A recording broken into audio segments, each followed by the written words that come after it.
What if the man who once shattered your world became the only person who could save it? Imagine a little girl begging a stranger to help her unconscious mother on a freezing Chicago street. Unaware that this stranger was not just any man but the powerful CEO behind the very company that destroyed her family's future. What happens when guilt meets grace and heartbreak collides with healing? Stay with us because this story will shake your soul and leave you breathless with every twist. If you are new to the channel, then please subscribe to the channel and like the video and tell us where are you watching from. Now let's jump into the story. Rain whispered over Chicago like a restless song, each droplet tapping battered rooftops, then rushing along clogged gutters. Neon signs blurred in the mist, turning Harbor Avenue into a river of smeared color. Ivy Silva, only 8 years old, walked beside her mother Marina, her fingers laced through fabric now thin from too many winters. Marina had just finished a 12-hour shift at the wellness clinic and a quick janitorial detour downtown. No meal, no rest, only stale coffee trembling in her grip. Exhaustion wrapped around her shoulders, heavier than the rain, yet she forced a smile for Ivy, saying, "Almost home." Ivy nodded, though her own stomach ached hollow. Their fridge held little beyond a jug of water and half an apple. Traffic hissed past, spraying cold sheets over the sidewalk, the city moving as if its heartbeat could never falter. They reached the corner crosswalk where a faulty streetlight flickered like a dying star.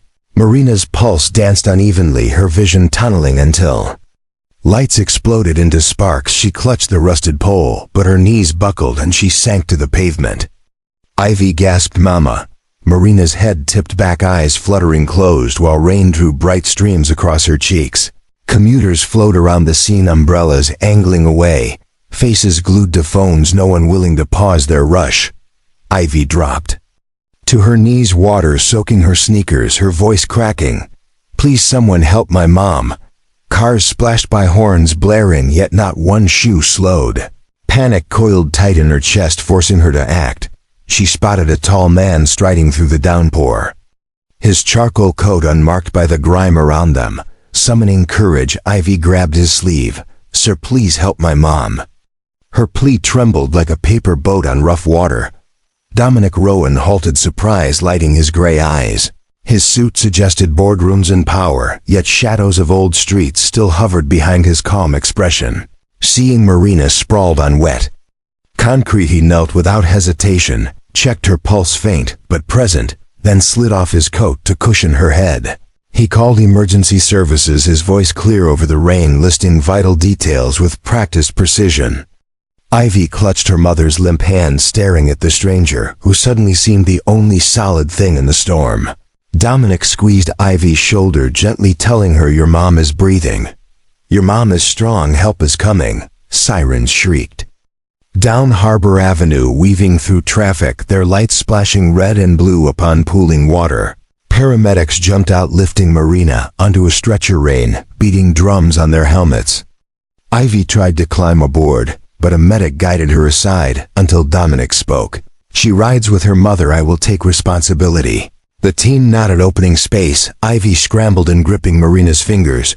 Dominic followed, taking the last seat, his expensive shoes now filled with icy water.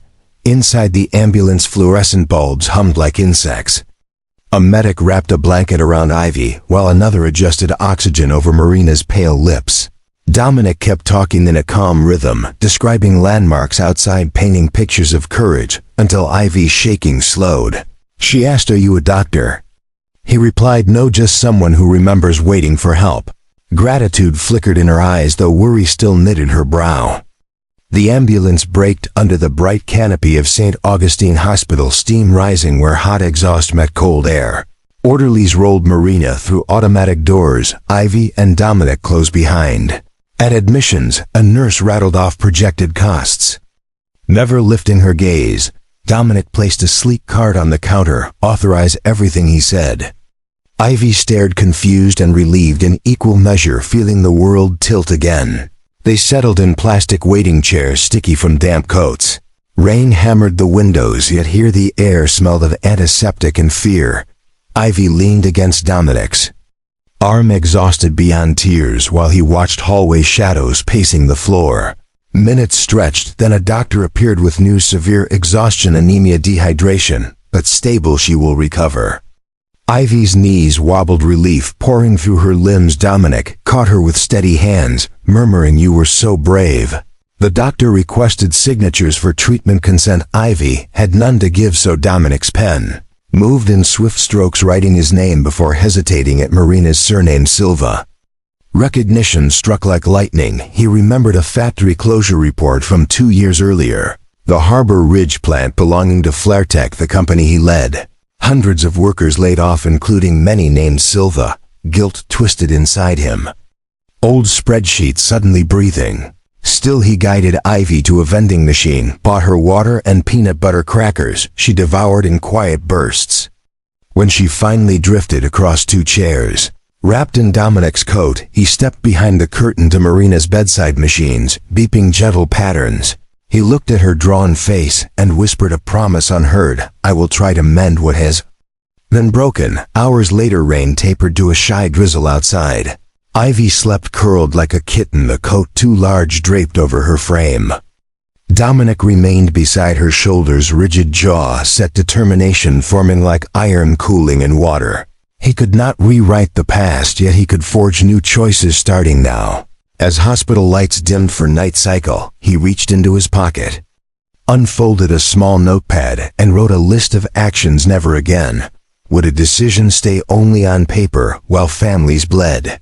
Somewhere down the corridor, a machine beeped steady, the melody of a heart refusing to surrender. Outside, streetlights glimmered on wet asphalt, signaling the storm's end. But inside St. Augustine, another storm prepared to rise in the days ahead, a storm of reckoning, forgiveness, and unforeseen love. For tonight, though, Ivy slept safe. Marina breathed, and Dominic kept silent vigil, promising the small family and himself that this was only the beginning. Soft morning light seeped through the tall windows of St. Augustine Hospital, washing the polished floor in a gentle silver glow. Nurses hurried past with clipboards, clicking heels echoing like distant metronomes. Ivy Silva sat curled in an oversized chair, wearing Dominic Rowan's coat like a blanket of safety. Her feet dangled above the tile, swinging to a rhythm of quiet worry.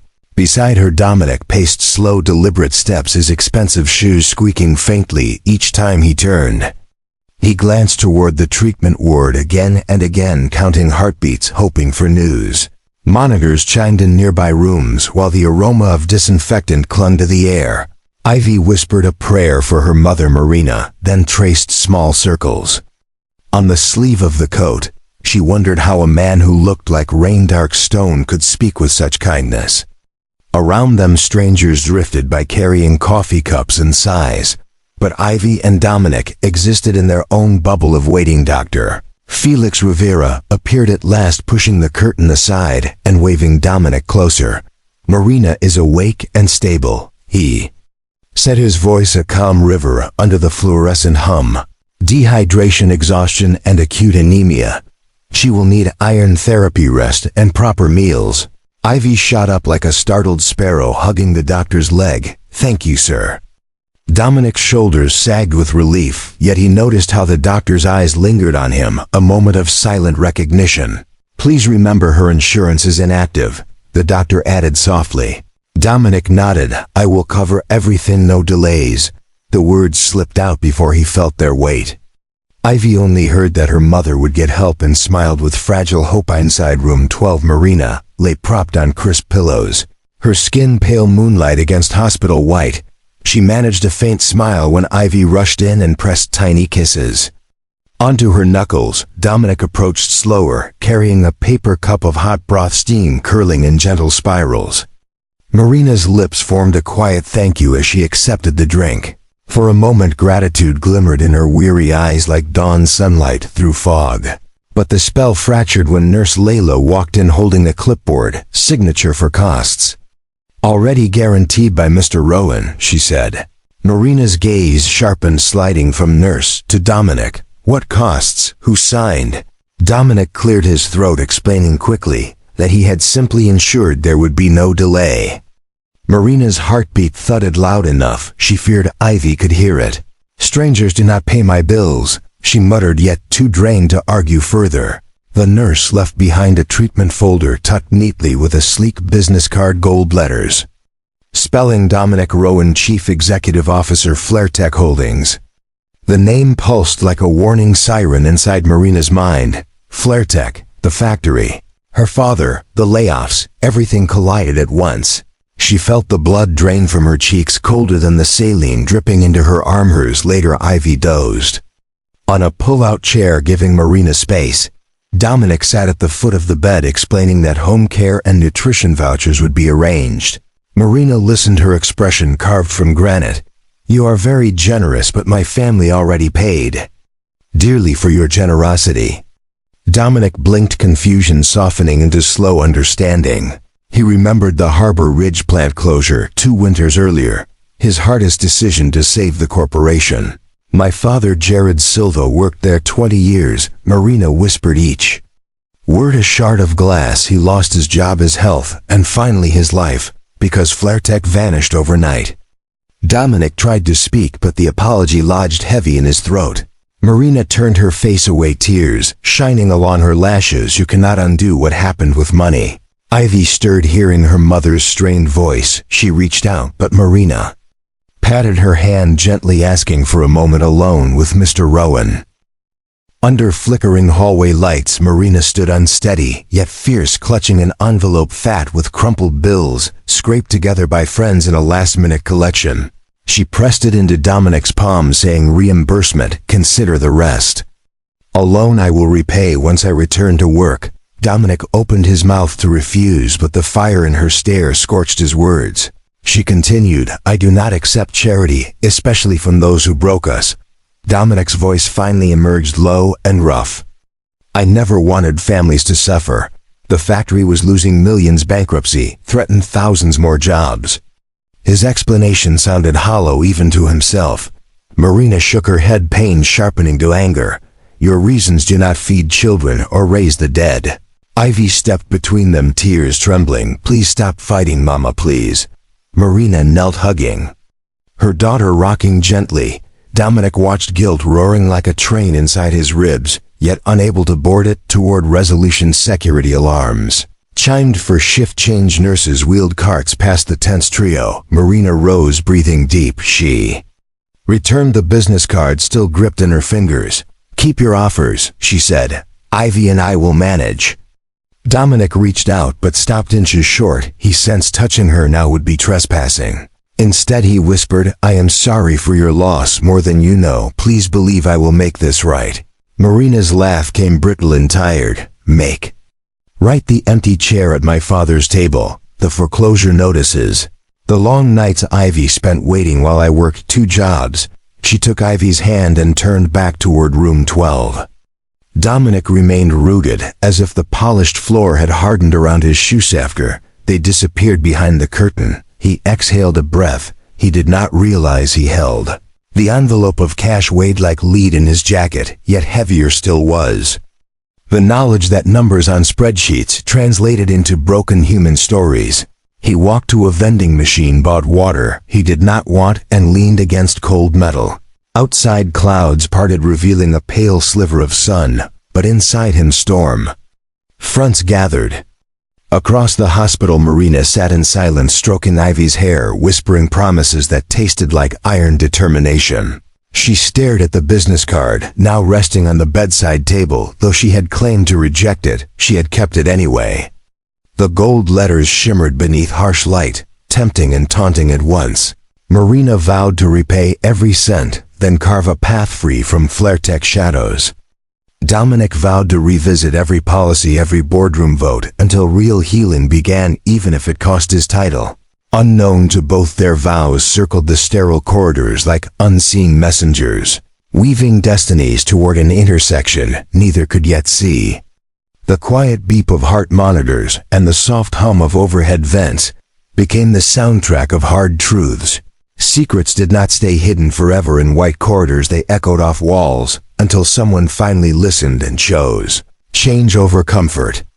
Ivy slipped into sleep again, dreaming of sunlight on factory steps, laughter she barely remembered, and a future she hoped could still rise bright after so much night. Spring tiptoed back into Chicago. Slush vanished into storm drains while shy crocuses colored cracked sidewalks. Yet inside Marina Silva winter clung like an unwelcome coat. She woke before sunrise juggling janitorial halls and long clinic hours. Iron pills rattled in her pocket, reminding her to stay upright. Each shift she recited a vow: we will stand alone, we owe no one. Though gratitude to Dominic Rowan still flickered in Ivy's bedtime stories, pride kept Marina's spine straight, but could not close every window. Through those windows she kept spotting Dominic, his shadow crossing her path like silent chalk lines. One Saturday dawn, he entered the Harbor Food Bank wearing scuffed boots, lifting boxes heavier than board reports. Volunteers murmured, "Is that the Flairtech man?" Dominic only smiled, wiping sweat. With a torn flyer, Marina stepped in to pick up beans for a senior neighbor and froze at the sight. Pride steered her toward the exit, yet curiosity tugged like a kite on hard wind. What kind of tycoon spends sunrise stacking carrots? Dominic caught her glance, offered a respectful nod, then returned to hauling crates, his quiet focus unsettled. Her far more than any polished speech. She left holding questions instead of beans. The pattern grew. At the clinic, Dominic delivered cartons of surgical masks. Marked donation staff cheered while Marina clenched a clipboard, hiding how her chest twisted. Later she found him wiping chairs after the cleaning crew left short-handed. She wanted to shout, "Stop pretending." But the clinic needed supplies. His backbreaking gestures helped patients breathe. Resentment and relief sparred inside her like thunder in a bottle. Each time Ivy glimpsed him, she waved. He waved back, staying outside the doorway as if honoring an invisible fence Marina had built. 3 weeks later, an envelope waited beneath Marina's apartment door like a silent intruder. Inside lay receipts showing rent paid 3 months ahead, utilities cleared, even school lunch debt erased. A note read, "This is an advance from the Neighborhood Renewal Fund. Repay when able or pay it forward." No signature, yet the slanted handwriting was unmistakable. Heat flooded Marina's face. She had not requested rescue. She had sacrificed comfort to keep autonomy. Anger roared louder than gratitude. She grabbed Ivy's hand and marched into the wet night, heading for the tallest glass tower in the city. Flairtech headquarters gleamed like a citadel of light. Marble floors mirrored every raindrop and every doubt inside her heart. Security hesitated until she declared, "Tell Dominic Rowan Marina Silva is waiting." He arrived within minutes, wearing rolled sleeves, not a suit, his hair still damp from earlier storms. Marina thrust the receipts at him. "Stop paying my debts, we are not charity cases." Her voice echoed across the lobby where marketing banners fluttered like guilty flags. Dominic listened, hands open. "I wish to ease the pressure you carry." She fired back, "Pressure is my burden, not your playground." Employees slowed, pretending to check phones while eavesdropping. Dominic guided the trio to a side lounge lined with potted ferns. Ivy clung to her mother's sleeve.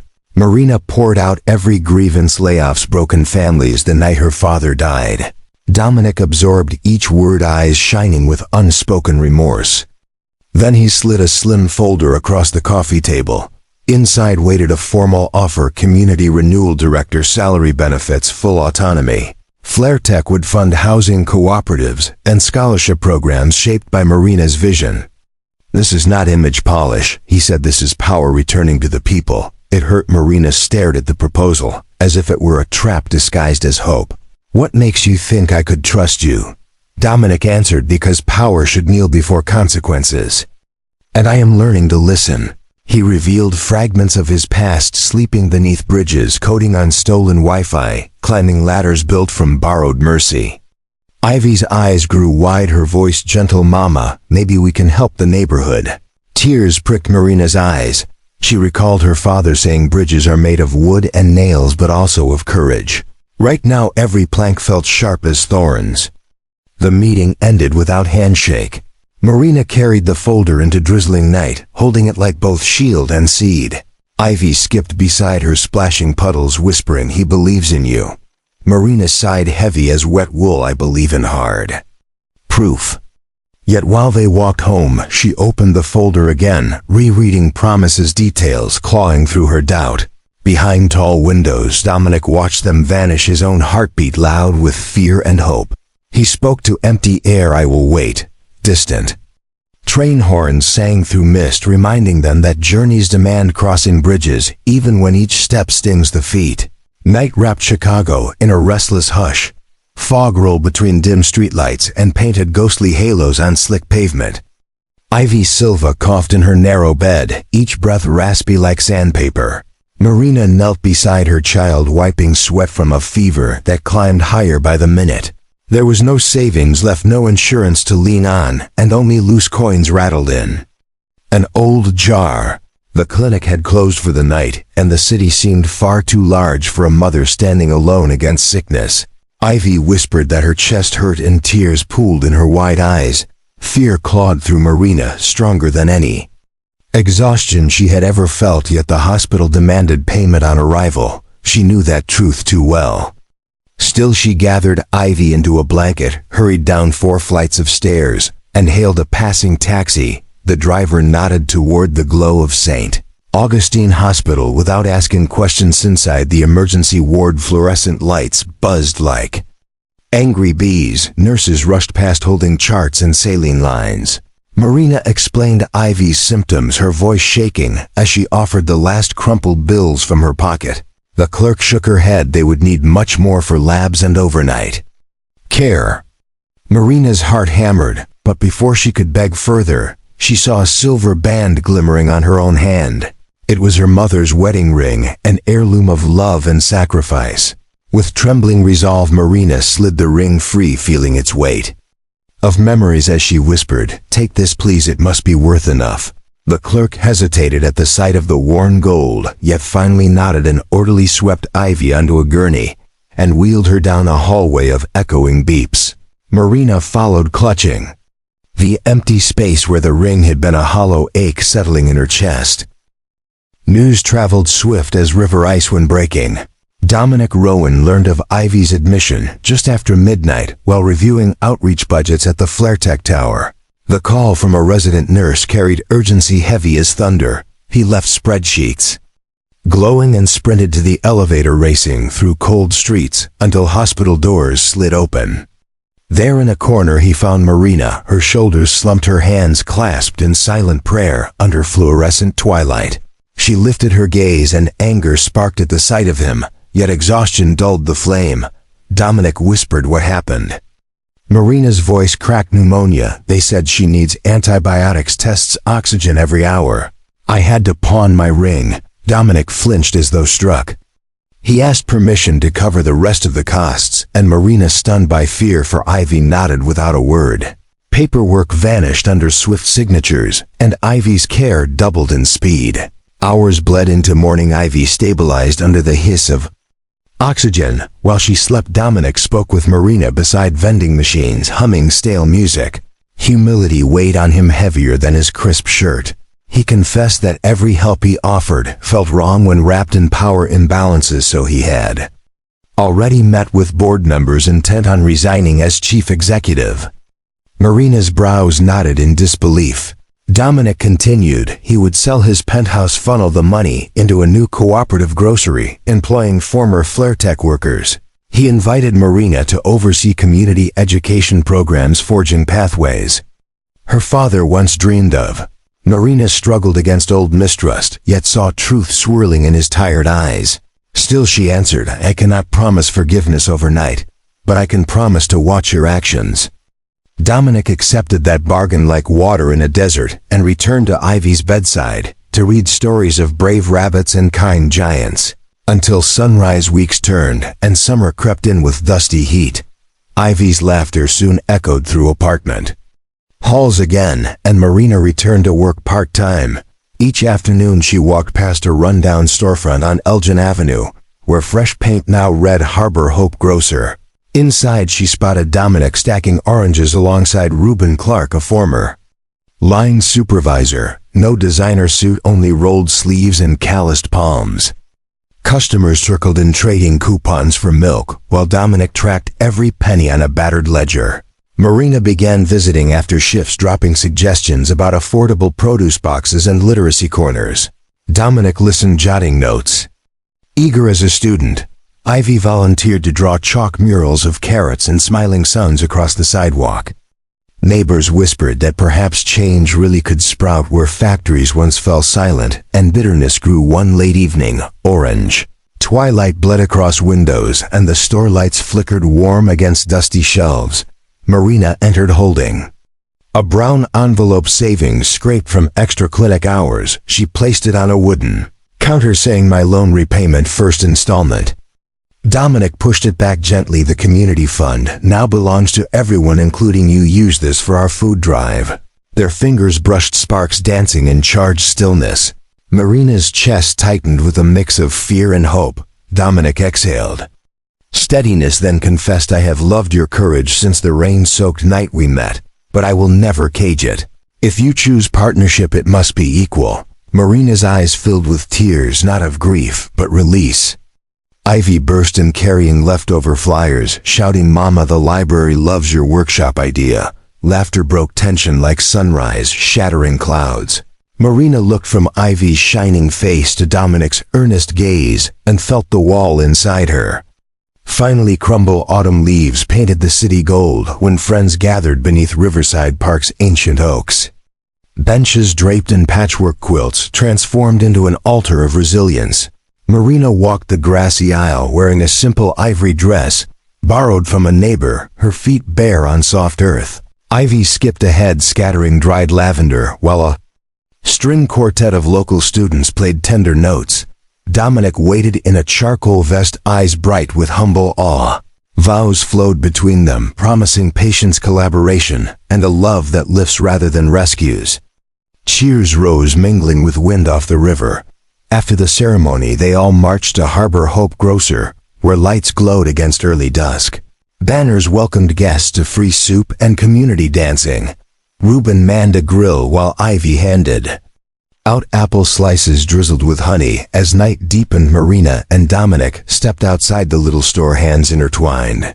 City traffic hummed like distant seas, yet the block around them pulsed with laughter, the air warm with cinnamon and garlic. Marina leaned against Dominic's shoulder, whispering, "My father once told me, the strongest bridges are forged from scars and steady hands." Dominic kissed her knuckles, replying, "We will spend our lives adding planks for others to cross." A street lamp flickered, casting twin shadows stretching far down Elgin Avenue toward possibilities still unseen. Ivy raced over, carrying a jar of fireflies. Her voice bright like bells, "Look, Mama, the light is alive." Marina crouched, hugging her daughter, and whispered, "Yes, love, it always was." Above them, stars peeked through city haze, and for the first time in years, Marina believed the night did not hide sorrow but held doorways to dawn. Together they stepped back into the store, where music beckoned and hopeful hearts pulsed like new constellations in a sky finally clear.